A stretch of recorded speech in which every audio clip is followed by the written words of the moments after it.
सबसे पहले तो मैं किसी पार्टी का नाम नहीं लूंगा, मैं कॉमन क्राइटेरिया पे बात करूंगा।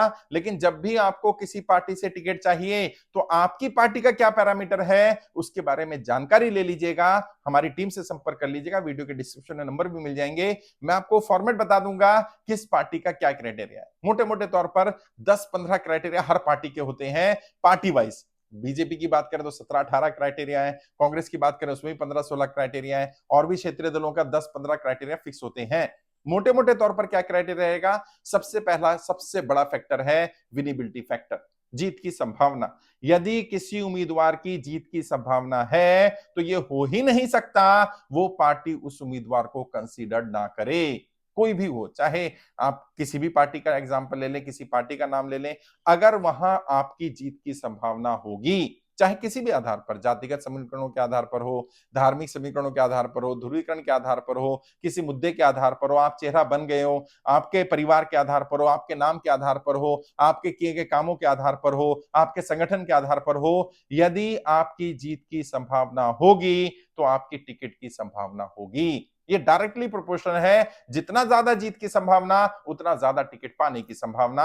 और यदि पार्टी को ये लग गया कि इस व्यक्ति को टिकट नहीं दिया तो ये चुनाव लड़ेगा, और अगर लड़ा तो पार्टी हार जाएगी, तो फिर ज्यादा चांसेस बन जाते हैं कि आपको टिकट मिल जाए, क्योंकि राजनीति से सब कुछ करना पड़ेगा, साम दाम दंड भेद करना पड़ेगा, समीकरणों को साधना पड़ेगा, समीकरणों को अपनी फेवर में करना पड़ेगा। सबसे पहला समीकरण यही है, और उसके लिए विनेबिलिटी फैक्टर कैसे तैयार करना है, आपकी जीत की संभावना कैसे होगी, उसके लिए फिर आगे बहुत सारे काम करने हैं। टिकट लेने से पहले कई लोग आते हैं कहते हैं साहब एक बार टिकट मिल जाए फिर देखना मैं काम करूंगा, उन्हें पता ही नहीं प्रोसेस उल्टा है। काम करेंगे तो टिकट मिल भी सकती, नहीं भी मिल सकती है, काम नहीं करेंगे तो टिकट नहीं मिलेगी। वो इंतजार करते रहते हैं एक बार टिकट मिल जाए, एक बार टिकट फाइनल हो जाए, फिर मैं टीम बनाऊंगा, टिकट फाइनल हो जाए प्रचार करूंगा, टिकट फाइनल हो जाए कैंपेन बनाऊंगा, टिकट फाइनल हो जाए सोशल मीडिया मैनेज करूंगा, टिकट फाइनल हो जाए तो फील्ड में उतरूंगा। टिकट फाइनल होगी ही नहीं, क्योंकि ये सब करके ही टिकट फाइनल होने की संभावना बनती है। तो आपने क्या करना है, आपने विनिबिलिटी फैक्टर तैयार करना है, और विनिबिलिटी फैक्टर में सारी चीजें आएंगी। आपका कैंपेन डिजाइन करना शुरू करिए, ऑनलाइन ऑफलाइन कैंपेन तैयार करिए, टीम तैयार करिए, बूथ लेवल पर टीम होनी चाहिए, आपकी कोर टीम होनी चाहिए, पर्सनल टीम होनी चाहिए, पब्लिक मीटिंग शुरू करिए, जनता दरबार लगाइए, जनता आपके यहाँ आनी शुरू हो, आप जनता के बीच में जाना शुरू करें, ताकि पार्टी को एक मैसेज जाए कि व्यक्ति युद्ध स्तर पर काम कर रहा है। और कहते हैं ना, माँ भी अपने बच्चे को तब तक दूध नहीं पिलाती साहब जब तक वो रोता नहीं है।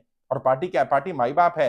पार्टी को अगर ये लगेगा ये तो बहुत पार्टी का लॉयल है, पार्टी से कहेंगे खड़े हो जाओ तो खड़ा हो जाएगा उम्मीदवार, पार्टी कह देगी बैठ जाओ तो बैठ जाएगा, तो फिर पार्टी क्यों टिकट देगी? पार्टी को मालूम है नाराज नहीं होना है, तो थोड़ा सा तो कम से कम एहसास हो पार्टी को भी कि नहीं, मैंने अगर इसका हक मारा, मैंने इसको मौका नहीं दिया तो नाराज भी हो सकता है। विनिबिलिटी फैक्टर। दूसरा, पार्टी के समीकरण। कई बार क्या होता है, कोई सीट आप जीत रहे होते हैं और आप ही जीतने के दावेदार हैं, उस सीट पर आपको टिकट दी जाए, पार्टी के समीकरणों के हिसाब से वो सीट जीतना ठीक नहीं है। अब मैं खुलकर तो नहीं बता सकता कि पार्टी ऐसे समीकरण क्यों बनाएगी कि सीट जीतना ठीक नहीं है, लेकिन पार्टियों के दो तरह के गठबंधन है। एक गठबंधन है जो पब्लिकली दिख रहा होता है, और एक गठबंधन है जो पर्दे के पीछे हो रहा होता है। आप बीएसपी के एग्जाम्पल से समझ सकते हैं कि बहुजन समाज पार्टी उत्तर प्रदेश में किस तरह के उम्मीदवार देती है, और उसके गठबंधन ना होते हुए भी किसको लाभ हो जाता है, किसको लाभ ज्यादा होता है, किसको कम नुकसान ज्यादा होता है। तो आप समझ सकते हैं कुछ गठबंधन ऐसे भी होते हैं जो पर्दे के पीछे हो रहे होते हैं। तो अगर पार्टी के समीकरणों में आपकी सीट जीतना ठीक नहीं होगा तो पार्टी आपको टिकट नहीं देगी। एक और चीज, पार्टी के साथ लॉयल्टी। अगर मान लीजिए पार्टी को ये लगता है ये व्यक्ति तो आया राम गया राम है, ये तो आज इधर कल उधर है, इसे यहां मौका नहीं मिलेगा कहीं और चला जाएगा, पार्टी को अगर आपकी लॉयल्टी पर शक होता है, या पहले आपने ऐसे काम किए होते हैं कि आप इधर उधर पलटी मारते रहते हैं, तो फिर पार्टी जनरली मानती है कि नाराज हो तो हो जाए, ये हमारा लॉयल तो है नहीं, कल टिकट भी मिल गया, जीत भी गया, तो भी क्या गारंटी छोड़कर चला जाएगा। और अब तो कई पार्टियां बहुत सतर्क हो गई हैं, खासकर से कांग्रेस ने अपने आप को बहुत बदला है। कांग्रेस केवल लॉयल लोगों को ही टिकट देने लगी है, बीच में उन्होंने थोड़ा गड़बड़ की थी। भारतीय जनता पार्टी ने भी अब बदलाव किया है, दूसरी से पार्टी से आए लोगों को अब टिकट नहीं दिया जाएगा। ऐसा कोई रूल तो नहीं बनाया, लेकिन कम कर दिया गया, क्योंकि वही लोग जाकर के बाद में वीडियो वायरल करने का काम करते हैं, भीतर घात करने का काम करते हैं, पार्टी के कर्मठ कार्यकर्ता को तोड़ने का, तबाह करने का काम करते हैं, उनको भी हटाया जा रहा है। तो ये बड़ी पार्टियों ने बना दिया है, छोटी पार्टियां भी अब यही रूल बना देंगी। लेकिन हाँ, ये भी मैटर करता है कि आप पार्टी के लिए लॉयल है कि नहीं है। चौथा पैरामीटर है लीडर का लीडरशिप का स्केल, या दिखना कि वो लीडर है कि नहीं है। आप लोग टिकट मांग रहे अच्छी बात है, लेकिन कम से कम एक बार आईने में शक्ल तो देख लो भाई। है पार्टी की टिकट मांगने आए हो, विधायक की टिकट, विधायक बनना चाहते हो, बस की टिकट लायक हो कि नहीं हो, बस की टिकट मिल जाए, बस की टिकट तो पैसे से मिल जाती है, आपकी शक्ल तो है नहीं बस की टिकट लेने लायक भी, मांगने आ गए विधायक की टिकट कैसे दे देंगी? और शक्ल में सिर्फ मैं लुक की बात नहीं कर रहा, मैं कलर की बात नहीं कर रहा कि आपका गोरा होना जरूरी है, आपकी पर्सनैलिटी अच्छा होना जरूरी है, लेकिन कम से कम आप लीडर दिखने तो चाहिए। पार्टी जिसको विधायक बनाने वाली है वो विधायक जैसा तो लगे। पता चला कि विधायक तो बन गए और बाद में सामने वाला आपको विधायक ही कंसिडर नहीं कर रहा क्योंकि आपकी बॉडी लैंग्वेज ऐसी नहीं है। और ये इसका आपके चेहरे मोहरे से ज्यादा संबंध नहीं है, इसका संबंध है आपकी लीडरशिप से। लीडरशिप मतलब आपका कम्युनिकेशन, आपका बॉडी लैंग्वेज, आपका ड्रेस सेंस, आपका लोगों से बात करना, आपका बॉडी लैंग्वेज, आपका हाव भाव, वो सब डिपेंड करता है। वो लीडर वाली होनी चाहिए और वो पहले डेवलप करनी पड़ेगी। ये मत सोचिए टिकट मिलेगी तो ये डेवलप करूंगा, पहले डेवलप करेंगे तो टिकट की संभावना बढ़ती चली जाएगी। जितना जो जो बातें बता रहा हूं ये टिक करते रहिए, जितने ज्यादा टिक मार्क होंगे, जितने ज्यादा मार्क्स होंगे, उतनी ज्यादा संभावना बढ़ेगी। एक और पैरामीटर है, लगभग सभी पार्टियों में फिक्स है, आपकी आर्थिक स्थिति। वो जमाने चले गए कि कोई सोचे मैं पार्टी का लॉयल हूं, मेरा नाम है, मुझे लोग जानते हैं, मेरी पर्सनैलिटी ठीक है, मेरे पास पैसा नहीं भी है तो टिकट मिल जाएगी। अब वो जमाने नहीं है साहब। पार्टी को पैसा चाहिए, पार्टी के पास लीगल लेजिटिमेट तरीका केवल एक ही है कि जो उम्मीदवार बनेंगे उनसे फंड लिया जाए ताकि पार्टी प्रचार प्रसार कर पाए, कुछ लीगल तरीके से, कुछ इलीगल से। ये भी मैं नहीं कह सकता कि सारी पार्टियां लीगली करती हैं, इलीगल भी करती हैं, इसको स्वीकार करना पड़ेगा।